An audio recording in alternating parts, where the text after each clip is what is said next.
स्वागत है आपका हिंदी स्टोरीज वर्स चैनल पर, जहां हर कहानी सच्चाई डर के बीच की वो रेखा है जिसे हम पर नहीं करना चाहते।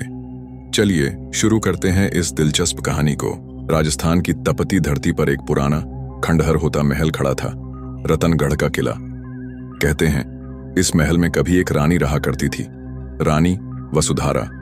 सुंदर, बुद्धिमान और पराक्रमी, लेकिन उसके भाग्य में एक ऐसी रात लिखी थी जिसने उसे जीवित नहीं बल्कि एक प्रेत बना दिया।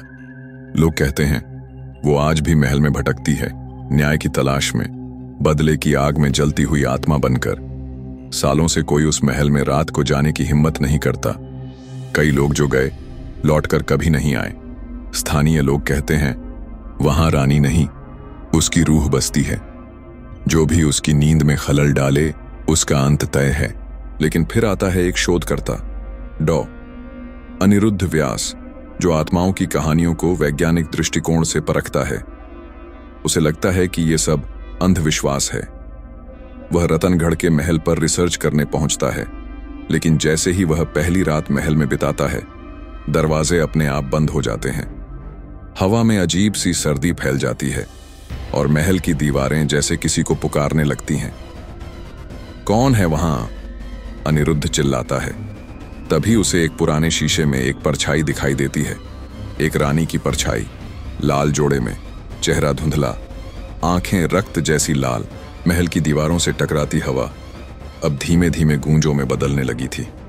डॉ अनिरुद्ध ने सोचा था यह सब उसके मन का भ्रम है, लेकिन जैसे ही उसने पुराने सिंहासन कक्ष में कदम रखा, दीवारों पर टंगी धूल भरी चित्रों की आंखें उसे घूरने लगीं। वह चित्र जो रानी वसुधारा के जीवन को दर्शाते थे, समय के साथ फीके जरूर हो गए थे, लेकिन उनमें छिपी पीड़ा अब भी ताजा थी। सिंहासन के ठीक सामने एक विशाल ताम्रपत्र लगा था, जिस पर एक शाप लिखा हुआ था। जिस दिन सत्ता ने प्रेम को कुचला, उसी दिन रानी की आत्मा ने प्रलय का व्रत लिया। जब तक अन्याय जीवित है तब तक मेरी मुक्ति नहीं। अनिरुद्ध ने जैसे ही उस ताम्रपत्र को छुआ, एक झटका सा लगा। आंखों के सामने अंधेरा छा गया और जब दृष्टि लौटी, वह खुद को एक अलग समय में खड़ा पाया। 337 साल पहले उसके सामने एक दरबार सजा था। रानी वसुधारा राजगद्दी पर बैठी थी, लेकिन उसके चेहरे पर भय का साया था। राजा विक्रम सिंह कहाँ हैं? उसने धीमे स्वर में पूछा। रणभूमि में, रानी साहिबा, सेवक ने उत्तर दिया, लेकिन उनके लौटने की कोई खबर नहीं है। उसी समय एक काला नकाब पहने अजनबी दरबार में दाखिल हुआ। उसके पीछे आए सिपाही रानी के अपने थे, लेकिन उनकी आंखों में परछाइयां थीं। उसी रात रानी को बंदी बना लिया गया, और जैसे ही उस रात चांद ढला, महल की एक बुर्ज से रानी की चीखें गूंजीं। लेकिन वो मौत नहीं थी, वो एक श्राप का आरंभ था। अनिरुद्ध की चेतना फिर वर्तमान में लौट आई। उसका शरीर पसीने से तर था और दिल किसी तूफान की तरह धड़क रहा था। यह महज इतिहास नहीं, यह न्याय की मांग है, उसने बुदबुदाया।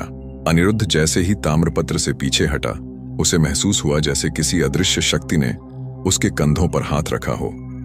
एक क्षण के लिए उसका शरीर ठिठक गया। उसी क्षण उसे अपने कानों में एक स्त्री की धीमी, करुणा भरी आवाज सुनाई दी। मैं यहां हूं, मेरी आत्मा को मुक्ति दो। उसने चारों तरफ देखा, लेकिन कोई नहीं था। तभी उसकी नजर सिंहासन के पीछे लगे एक विशाल पर्दे पर पड़ी। हवा में फड़फड़ाता वह पर्दा जैसे किसी संकेत की तरह था। वह धीरे धीरे आगे बढ़ा और पर्दा हटाया। उसके पीछे एक पतली सी सीढ़ी नीचे की ओर जाती थी, किले की भूमिगत तहखाना। टॉर्च जलाकर वह सीढ़ियों से नीचे उतरा। घुप अंधेरे में सिर्फ उसकी सांसों की आवाज थी। सीढ़ियां खत्म होते ही वह एक विशाल कक्ष में पहुंचा, जहां दीवारों पर किसी ने कीलों से स्त्रियों की तस्वीरें टांग रखी थीं। उनके चेहरे दर्द में विकृत थे। बीचों बीच एक लोहे की भारी जंजीर में जकड़ी हुई एक हड्डियों की मूरत पड़ी थी। जैसे ही अनिरुद्ध पास पहुंचा, उसकी टॉर्च झपकने लगी। तभी उस कंकाल की आंखों की जगह दो लाल चमकती रोशनी उभरी और एक आवाज गूंज उठी। मैं रानी वसुधारा हूं, मेरे साथ विश्वासघात हुआ।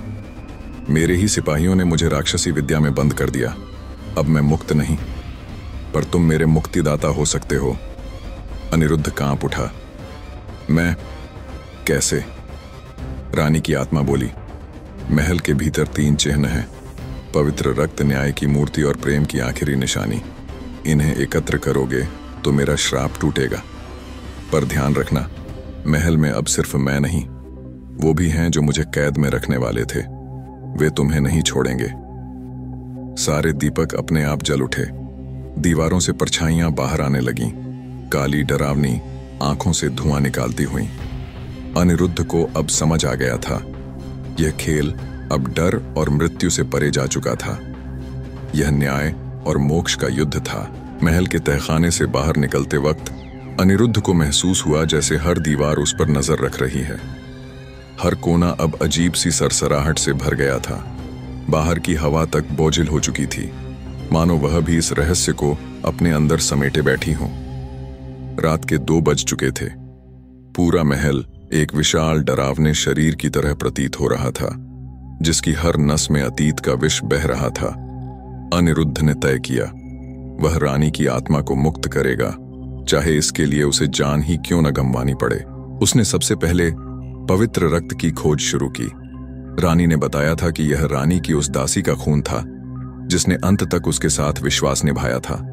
यह रक्त आज भी उसी कमरे की दीवारों में कैद था जहां दासी को जिंदा जला दिया गया था। अनिरुद्ध उस कक्ष तक पहुंचा। जैसे ही उसने दरवाजा खोला, एक तीखी गंध उसके नथुनों से टकराई, जैसे किसी पुराने जमाने की जली हुई हड्डियों की गंध। कमरे की दीवारों पर जले हुए हाथों के निशान थे और बीच में लकड़ी का वह खंभा था जहां दासी को बांधा गया था। अनिरुद्ध ने दीवार के एक कोने को खुरचते हुए देखा।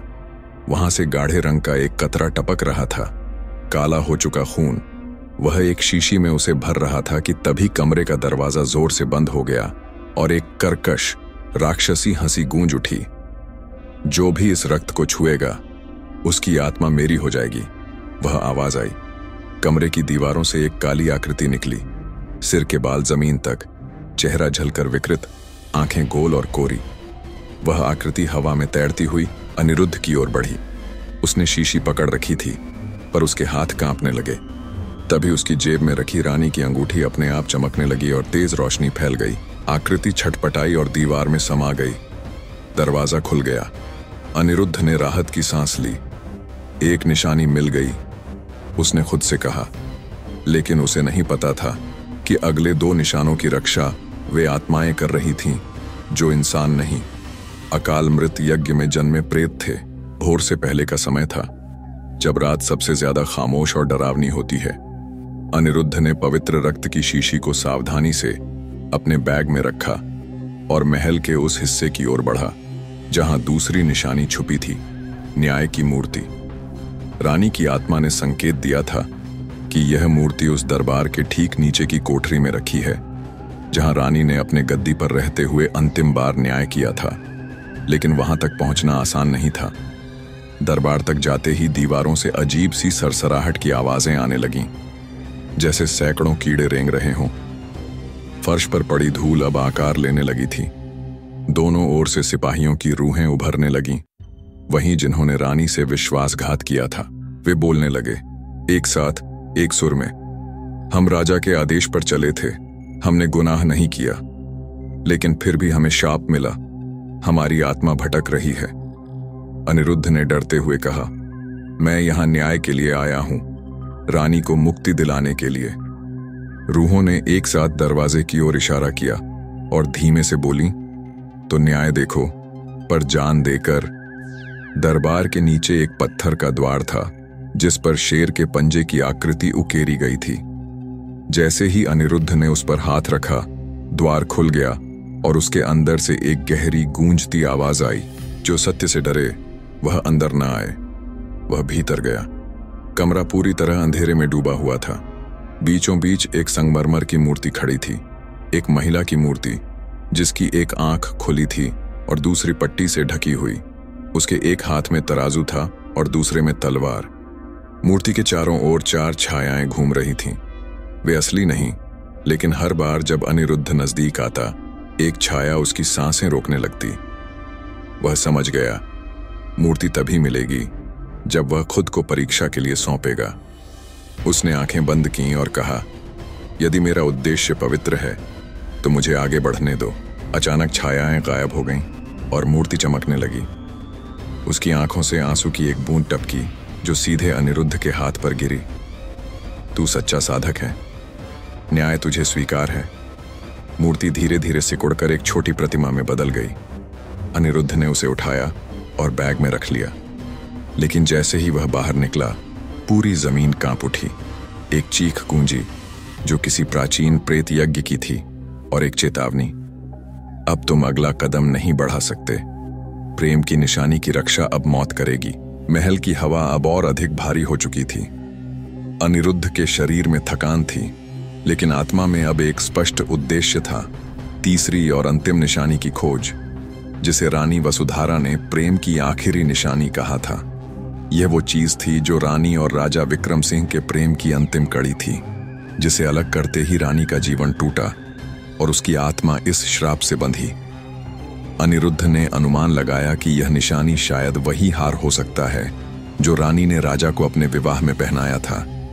रानी की आत्मा ने संकेत दिया था कि यह निशानी महल के पश्चिमी हिस्से में स्थित कमल कक्ष में छिपी है, एक ऐसा स्थान जिसे 300 वर्षों से किसी ने नहीं छुआ। जैसे ही अनिरुद्ध उस ओर बढ़ा, रास्ते में दीवारों से खून के कतरे टपकने लगे। फर्श पर रेशमी साड़ियां खुद ब खुद सरकने लगीं, जैसे कोई अदृश्य औरत रेंगती हुई उस कमरे तक जा रही हो। कमल कक्ष का द्वार सोने की नक्काशी वाला था, लेकिन उसके सामने खड़ी थी एक आकृति, एक महिला जिसके गले में वही हार था। उसकी आंखें शून्य में घूरती थीं और चेहरा अधजला था। कौन हो तुम? अनिरुद्ध ने धीमे से पूछा। वह आकृति फुसफुसाई, मैं रानी की बहन हूं, जिसने राजा से प्रेम किया, जिसने अपनी बहन को धोखा दिया और आज तक प्रायश्चित कर रही हूं। अनिरुद्ध समझ गया, प्रेम की यह निशानी धोखे और अपराध से जन्मी थी। अगर मैं यह हार ले लूं तो क्या रानी मुक्त हो जाएगी? उसने पूछा। हां, वह बोली, लेकिन इसकी कीमत तुम्हारे रक्त से चुकानी होगी। यह हार धोखे से खून मांगता है, और जो इसे उठाता है वह या तो खुद प्रेत बनता है या श्राप का हिस्सा। अनिरुद्ध रुका नहीं, उसने हार की ओर हाथ बढ़ाया। जैसे ही उसकी उंगलियां हार को छूने लगीं, कमरा जलने लगा। औरत चीखने लगी, तू मर जाएगा, ये श्राप तुझे भी निगल जाएगा। पर रानी की आत्मा की आवाज उसके कानों में गूंजी, डरो मत, तुम सत्य पर हो। और जैसे ही उसने हार को पकड़कर निकाला, पूरे कमरे में सफेद प्रकाश फैल गया। महिला की आकृति हवा में विलीन हो गई। हार अब ठंडा हो गया था, लेकिन उसके अंदर एक हल्की लाल चमक थी, प्रेम की, त्याग की और क्षमा की। तीनों निशानियां अब अनिरुद्ध के पास थीं, लेकिन जैसे ही वह बाहर निकला, पूरा महल कांप उठा। आकाश में काले बादल छा गए और रानी की आत्मा चीख उठी, अब निर्णय का समय है। प्रेतों का दरबार फिर जगेगा और मृत्यु अपनी अंतिम परीक्षा लेगी। महल की दीवारें अब सांस लेने लगी थीं। एक एक पत्थर से धुआं उठ रहा था, जैसे हर ईंट में कोई आत्मा कैद थी और अब वह आजाद होने को मचल रही थी। अनिरुद्ध ने जब तीनों निशानियों को एक साथ अपने हाथ में लिया, पवित्र रक्त, न्याय की मूर्ति और प्रेम का हार, तो उसकी हथेलियों से लहू टपकने लगा। नाखून नीले पड़ गए, आंखों के आगे अंधेरा छाने लगा। अचानक पूरा महल एक झटके से कांपा और वह वहीं जमीन पर गिर पड़ा। जब उसने आंखें खोलीं, वह किसी और ही जगह था, वही महल, लेकिन जैसा वह 300 साल पहले था। दरबार जीवित था, रोशनी से जगमगाता हुआ। रानी वसुधारा सिंहासन पर थीं, लेकिन इस बार उनका चेहरा बुझा हुआ था, आंखें आंसुओं से भरी। सामने खड़ा था राजा विक्रम सिंह, लेकिन वह असली नहीं। उसकी आंखों में जीवन नहीं था, उसकी देह जल चुकी थी, मगर आत्मा किसी कालचक्र में अटकी हुई थी। दरबार के चारों कोनों से प्रेत आकृतियां निकलने लगीं। वह सिपाही, वह दासी, वह बहन, वह पंडित, जिन्होंने रानी के भाग्य में जहर घोला था। यह था प्रेतों का दरबार, जहां हर आत्मा अपने अपराधों का हिसाब दे रही थी। रानी की आत्मा ने कहा, अनिरुद्ध, ये हैं वे जिन्होंने मुझे तोड़ा, लेकिन मैं भी अब इनसे मुक्त होना चाहती हूं। तीनों निशानियां प्रायश्चित का द्वार खोलेंगी, पर याद रखो, इन सब की मुक्ति के साथ तुम्हारी आत्मा भी दांव पर है। अनिरुद्ध ने बिना हिचक तीनों निशानियां जमीन पर रख दी। अचानक न्याय की मूर्ति अपने आप चलने लगी और प्रेम का हार हवा में तैरने लगा। पवित्र रक्त निशानियों पर बिखर गया। तभी जमीन फट गई और काले धुएं से एक जलती हुई रेखा खिंच गई, जिससे हर प्रेत आकृति जलती हुई चीखने लगी। रानी की बहन की आत्मा बोली, मैंने तुझसे प्रेम किया राजा, लेकिन मैंने तुझे नहीं पाया, इसलिए वसुधारा को नहीं रहने दिया। मुझे क्षमा कर बहन। रानी की आत्मा ने पहली बार मुस्कुराकर कहा, अब तू मुक्त है। हर आत्मा एक एक करके धुएं में समा गई, लेकिन रानी की आत्मा टिकी रही। वह अनिरुद्ध के पास आई और बोली, तुमने जो किया वह एक युग में एक ही बार होता है। मैं अब स्वतंत्र हूं, पर एक वचन दो, इस किले को अब कोई इंसान न छुए, इसे सो जाने दो। अनिरुद्ध ने सिर हिलाया। अचानक तेज प्रकाश हुआ और सब कुछ बुझ गया। वह फिर उसी पुराने उजड़े महल में था। तीनों निशानियां अब पत्थर बन चुकी थीं, लेकिन हवा अब शांत थी। रानी वसुधारा की आत्मा को मुक्ति दिलाने के बाद अनिरुद्ध ने महल से बाहर कदम रखा। रात बीत चुकी थी, पर आसमान अब भी हल्का धूसर था, मानो सूरज उगने से पहले कुछ सोच रहा हो।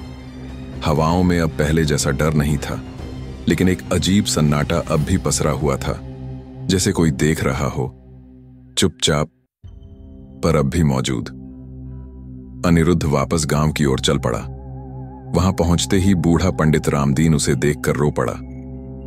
तू बच के आ गया बेटा।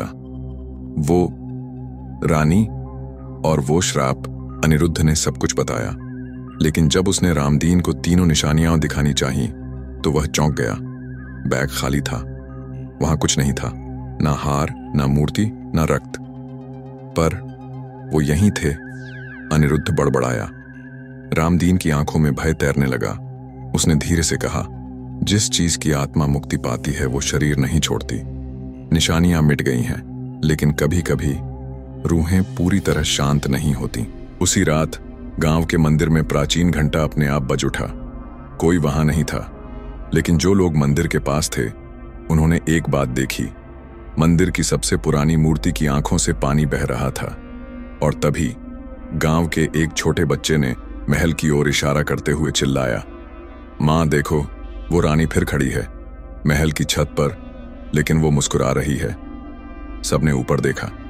महल के खंडहर पर एक आकृति सच में खड़ी थी, सफेद साड़ी में, शांत, लेकिन उसके हाथ में अब भी वो हार था और आंखों में गहराई थी जो किसी और समय की थी। अनिरुद्ध समझ गया, रानी मुक्त हो चुकी थी, लेकिन किले की आत्मा अब भी जीवित थी। महल की छत पर खड़ी वह आकृति जो रानी वसुधारा लग रही थी, धीरे धीरे हवा में घुलने लगी। पर उसकी जगह एक नई अंधेरी परछाई ने जन्म लिया। यह कोई और नहीं बल्कि उस प्राचीन पंडित का प्रेत था जिसने कभी इस महल में दुष्ट यज्ञ कराया था। उसकी लाल लाल आंखें चमक रही थीं और उसके होठों पर एक बुरे इरादे की मुस्कान थी। पंडित की आत्मा ने कहा, रानी को मुक्त तो कर दिया, लेकिन अब मेरी बारी है। यह महल फिर से जागेगा और मैं इसे अपनी हवेली बनाऊंगा। गांव के लोग अनिरुद्ध के घर के बाहर इकट्ठा होने लगे। बच्चे डर से कांप रहे थे और बूढ़े भयभीत। अनिरुद्ध जानता था कि यह नई रूह उसी प्रेत बाधा की शुरुआत है जिससे बचना होगा। रानी की आत्मा ने फुसफुसाते हुए कहा, तुम्हें अब उस यज्ञ को रोकना होगा जो पंडित फिर से करने वाला है, नहीं तो यह श्राप अनंत काल तक इस महल और गांव को जकड़े रखेगा। अनिरुद्ध ने ठाना, यह लड़ाई अभी खत्म नहीं हुई। महल के पास घने जंगल में, जहां अब तक कोई नहीं जाता था, वहीं प्राचीन पंडित ने यज्ञ की तैयारी शुरू कर दी थी। उसकी आंधी जैसी आवाजें, मंत्र और बेताबी हवा को भी कांपाने लगी थीं। अनिरुद्ध ने रानी की आत्मा से मिले प्राचीन शस्त्र और तावीज लिए यज्ञ स्थल की ओर कदम बढ़ाए। जंगल में हर पेड़ जैसे जीवित हो उठा था और अंधकार की परत घनी हो रही थी। अनिरुद्ध ने अपने हौसले को बनाए रखा। उसकी आस्था और प्रेम की शक्ति ही उसकी सबसे बड़ी तलवार थी। पंडित ने अंतिम मंत्र उच्चारित किए और यज्ञ की आग प्रज्वलित हुई। तभी जंगल में छिपे प्रेत जाग उठे, वो वे आत्माएं जो पंडित के श्राप से बंधी थीं।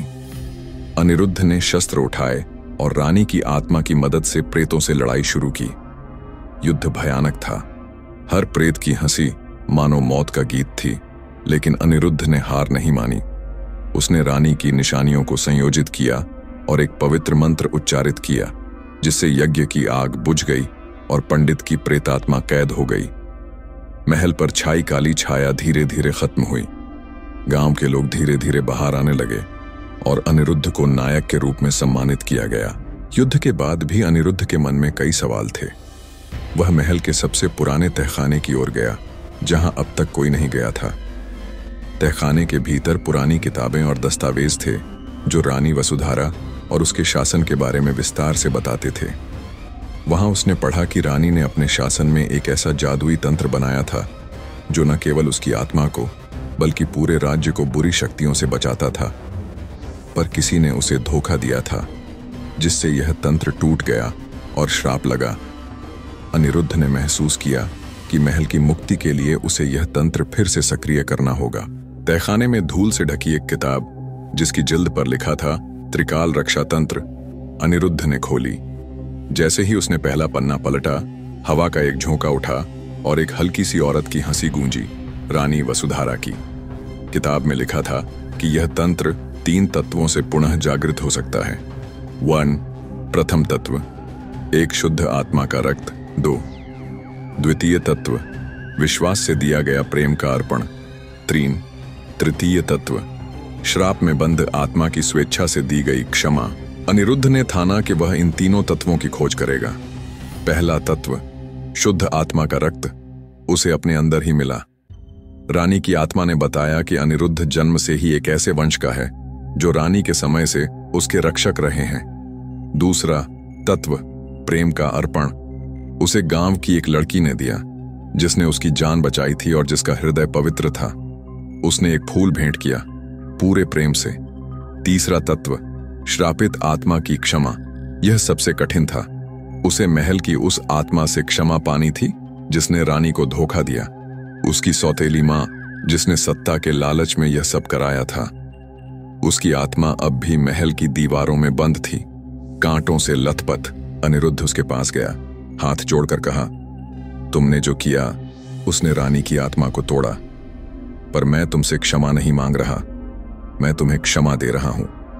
उस आत्मा की आंखों से पहली बार आंसू बहे और वह बुदबुदाई, मैं मुक्त होना चाहती हूं। तभी महल के गहरे गर्भ में एक कंपन हुआ और तीनों तत्व एक साथ चमक उठे। अनिरुद्ध ने तंत्र मंत्र पढ़ा और पूरे महल पर एक दिव्य प्रकाश फैल गया। महल की दीवारों से चीखें उठीं और फिर शांति। महल अब शांत था, हवाएं थम चुकी थीं, प्रेत विलीन हो चुके थे और दीवारें अब रूहों की फुसफुसाहट से मुक्त थीं। पर अनिरुद्ध के मन में एक अजीब सी बेचैनी थी। उसने महसूस किया कि तंत्र को फिर से स्थापित करने के साथ ही कोई दरवाजा खुल गया है, एक ऐसा द्वार जो भविष्य से जुड़ा हुआ है। रानी वसुधारा की आत्मा फिर प्रकट हुई। इस बार वह पूरी तरह शांत, सौम्य और तेजस्वी लग रही थी। उसके चेहरे पर अब न पीड़ा थी, न बदले की आग, बस संतोष। उसने अनिरुद्ध से कहा, तुमने मेरे राज्य को श्राप से मुक्त किया, मेरी आत्मा को चैन दिया, लेकिन तुम्हारे भीतर वह शक्ति है जो सिर्फ रक्षक की नहीं बल्कि पुनर्जन्म की पहचान है। अनिरुद्ध हक्का बक्का रह गया। रानी ने मुस्कुराकर आगे कहा, तुम मेरे उस अंगरक्षक के वंशज ही नहीं, तुम वही हो जिसने मुझे अंतिम बार मरते वक्त बचाने की कोशिश की थी। तुम उसी आत्मा का पुनर्जन्म हो जो आज फिर मेरे लिए लौटी थी। अनिरुद्ध की आंखों में छवियां तैरने लगीं। पुराने युद्ध, महल के गलियारों में भागती रानी और उसका वह अंतिम क्षण जब उसने रानी को बचाने की कोशिश की थी। वह कांपते हुए बोला, क्या मैं फिर से जीऊंगा? रानी बोली, तुम पहले भी मेरे साथ थे, आज भी हो, लेकिन अब यह मेरा आखिरी क्षण है। मैं इस धरती से विदा ले रही हूं। और फिर वह धीरे धीरे प्रकाश में विलीन हो गई। एक मीठी सी खुशबू, एक मधुर गूंज और शांति का एक पल पूरे महल में भर गया। महल की छत से उड़ते कबूतरों का झुंड अब आकाश में तिर रहा था, जैसे कोई आत्मा अंततः आजाद हो गई हो। रानी की आत्मा के शांत हो जाने के बाद महल पर एक दिव्य आभा छा गई थी। अब वहां कोई डर नहीं बचा था, कोई परछाई नहीं, सिर्फ खामोश दीवारें जो बीते समय की साक्षी थीं। लेकिन अनिरुद्ध के मन में एक नई हलचल शुरू हो चुकी थी। क्या उसका सफर यहीं खत्म हो गया? गांव लौटते ही लोगों ने उसे देवदूत की तरह पूजा, लेकिन अनिरुद्ध जानता था कि वह कोई साधारण व्यक्ति नहीं रहा। कुछ उसके भीतर बदल गया था। रात को जब वह सोने गया, एक सपना आया। रानी वसुधारा एक फूलों के बाग में बैठी थीं, मुस्कुराती हुई। उन्होंने कहा, अनिरुद्ध, अब तुम इस भूमि के रक्षक नहीं, इसके इतिहास के वाहक हो। तुम्हें उन जगहों पर जाना होगा जहां अभी भी रूहें कैद हैं, जहां न्याय अधूरा है। मेरा काम तुमने पूरा किया, अब तुम्हारा कार्य शुरू होता है। सुबह जब अनिरुद्ध उठा, उसके तकिए के पास एक पुराना ताम्रपत्र रखा था, जिस पर लिखा था, जहां न्याय अधूरा है वहां तू होगा, जहां आत्माएं बांध दी गई हैं वहां तू मुक्त करेगा। अब तू सिर्फ एक मनुष्य नहीं, तू रक्षक है। अनिरुद्ध ने कंधे पर एक छोटा झोला लिया और बिना किसी को कुछ कहे चल पड़ा।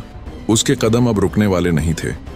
पीछे रह गया वो महल, अब पूरी तरह शांत, और सामने फैला था एक अंतहीन सफर, नए रहस्यों, आत्माओं और कहानियों की ओर। अगर आपको ये कहानी दिलचस्प लगी, डरावनी लगी या कुछ नया महसूस हुआ हो तो चैनल को सब्सक्राइब करें। धन्यवाद आपका। फिर मिलेंगे एक नई कहानी के साथ।